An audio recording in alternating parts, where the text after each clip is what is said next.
Hello guys, ഇന്നത്തെ hot topic എന്താണെന്നറിയോ? ആറ്റുകാൽ പൊങ്കാലയാണ്. രണ്ട് രീതിയിൽ ആറ്റുകാൽ പൊങ്കാല ഇന്ന് കേരളം ചർച്ച ചെയ്യുകയാണ്. ഒന്ന്, അവിടെ the so called influencers and vloggers കാട്ടിക്കൂട്ടിയ കുറച്ച് കോപ്രായങ്ങൾ. രണ്ട്, മതേതരത്വം പൂത്ത് വിളയാടുന്ന ചില സംഭവങ്ങൾ. രണ്ടും നമുക്ക് ചെറുതായിട്ടൊന്ന് സംസാരിക്കാം.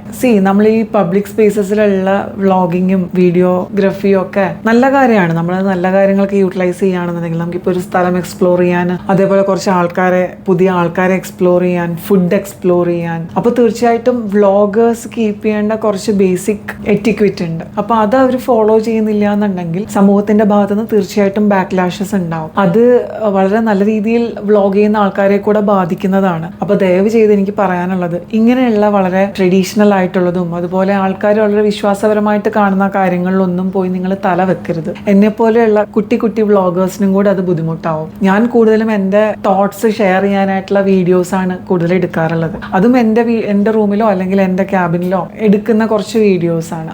പബ്ലിക് സ്പേസസിലുള്ള വ്ളോഗിങ് വളരെ കുറവാണ്, ലിമിറ്റഡ് ആണ്. എനിക്ക് കുറച്ച് ഇൻഹിബിഷൻസ് ഉണ്ട്. പുറത്ത് പോകുമ്പോൾ ക്യാമറ പിടിച്ച് ഇങ്ങനെ നടക്കാൻ ചെറിയ ഇൻഹിബിഷൻസ് ഉണ്ട്. അപ്പോൾ അതുകൊണ്ടൊക്കെ ഞാൻ അങ്ങനെ അധികം അതിന് മുതിരാറില്ല. അങ്ങനെയുള്ള പബ്ലിക് വ്ളോഗിങ് ചെയ്യുന്ന കുറേ ആൾക്കാരുണ്ട്. അപ്പോൾ അവരെയൊക്കെ ബാധിക്കുന്ന വിഷയമാണിത്. നിങ്ങൾ നിങ്ങളുടെ റീച്ച് കൂട്ടാനും ഇതിനൊക്കെ ആയിട്ട് ഇങ്ങനെ പൊങ്കാല ഇടാൻ വന്ന സ്ത്രീകളെ മോശമായ ആംഗിളുകളിൽ ചിത്രീകരിച്ച്, മിക്ക ആൾക്കാരും സാരി ഉടുത്തിട്ടായിരിക്കും പോകുന്നത്. അപ്പോൾ സാരിയൊക്കെ നമ്മളിങ്ങനെ താഴേക്കുള്ള ആംഗിളിൽ എടുക്കുമ്പോൾ പല രീതിയിൽ അത് മോശമായിട്ട് ചിത്രീകരിക്കപ്പെടാം. അത് പർപ്പസ്ഫുള്ളി അങ്ങനെ മോശമായിട്ട് ചിത്രീകരിക്കപ്പെട്ട് പബ്ലിഷ് ചെയ്യുമ്പോൾ അതുവഴി മോശമാക്കപ്പെടുന്നത് നിങ്ങൾ മാത്രമല്ല, ആ ഒരു കമ്മ്യൂണിറ്റി മൊത്തത്തിലാണ്. അതായത് ഈ ഒരു വ്ളോഗർ അല്ലെങ്കിൽ ഇൻഫ്ലുവൻസർ, സോഷ്യൽ മീഡിയ ഇൻഫ്ലുവൻസേഴ്സ് മൊത്തത്തിലാണ് അതിന്റെ ചീത്തപ്പേര് കേൾക്കുന്നത്. അപ്പോൾ ദയവ് ചെയ്ത് ഇങ്ങനത്തെ കാര്യങ്ങളൊക്കെ നിങ്ങൾ ശ്രദ്ധിക്കുക. പൊതുവിൽ ഇങ്ങനെയുള്ള ഫെസ്റ്റിവിറ്റീസ് നടക്കുമ്പോൾ അത് ഓർഗനൈസ് ചെയ്യുന്ന ആൾക്കാർ ദയവ് ചെയ്ത് ഒരു ലിമിറ്റ് വെക്കുക. ഇങ്ങനത്തെ ആൾക്കാർ വീഡിയോഗ്രാഫി ചെയ്യുന്നതിൽ ഒരു ലിമിറ്റ് വെക്കുക. ഇപ്പൊ സാധാരണ അമ്പലങ്ങളിലോ ആരാധനാലയങ്ങളിലൊക്കെ നമ്മൾ പോകുമ്പോൾ അവിടെ വീഡിയോഗ്രാഫി ചെയ്യുന്നതിന് ലിമിറ്റ്സ് ഉണ്ട്. അപ്പൊ അതുപോലെ ഇങ്ങനെയുള്ള പബ്ലിക് സ്പേസസിലും കുറച്ച് ലിമിറ്റ് വെക്കുകയാണെങ്കിൽ അത് ബെറ്റർ ആയിരിക്കും എന്ന് എനിക്ക് തോന്നുന്നു. പിന്നെ രണ്ടാമത്തെ വിഷയം മതേതരത്വത്തിന്റെ പുഷ്പിക്കലാണ്. ഒരു മുസ്ലിം യുവതി ആറ്റുകാൽ പൊങ്കാല, അവരൊരു ഇൻഫ്ലുവൻസർ കൂടിയാണ്.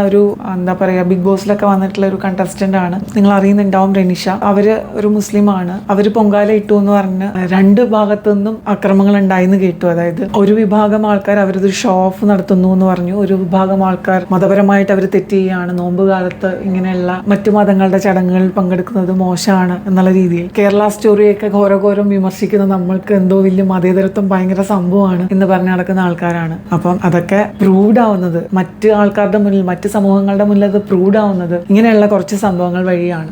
മതേതരത്വം എന്ന് പറയുന്നത് അങ്ങോട്ടും ഇങ്ങോട്ടുമുള്ള അക്സെപ്റ്റൻസും കൂടിയാണ്. അല്ലാതെ നിങ്ങളത് ചെയ്തോ ഞങ്ങളിത് ചെയ്തോളാം എന്നുള്ള ഇത് മാത്രമല്ല, അങ്ങോട്ടും ഇങ്ങോട്ടുമുള്ള അക്സെപ്റ്റൻസും കൂടി ആവുമ്പോഴേ നമ്മൾ ഈ പ്രഘോഷണം നടത്തുന്ന രീതിയിലുള്ള മതേതരത്വം ഇവിടെ ഉണ്ടാവുന്നുള്ളൂ. ആ ഒരു വിഷയത്തെ എനിക്ക് തോന്നുന്നു ഒരു ഡീറ്റെയിൽഡ് ആയിട്ടുള്ളൊരു വീഡിയോ തന്നെ ചെയ്യണം എന്ന് തോന്നുന്നു. അത് നമുക്ക് പിന്നീട് ഒരിക്കൽ ഡിസ്കസ് ചെയ്യാം. ഇതൊന്നും അത്ര ശരിയല്ല എന്നുള്ളതാണ് എൻ്റെ അഭിപ്രായം. അപ്പോൾ ഈ വീഡിയോ ഇത്രയേ ഉള്ളൂ. അടുത്ത വീഡിയോയിൽ മറ്റെന്തെങ്കിലും വിഷയമായി വരുന്നത് വരെ tata, bye bye, see U.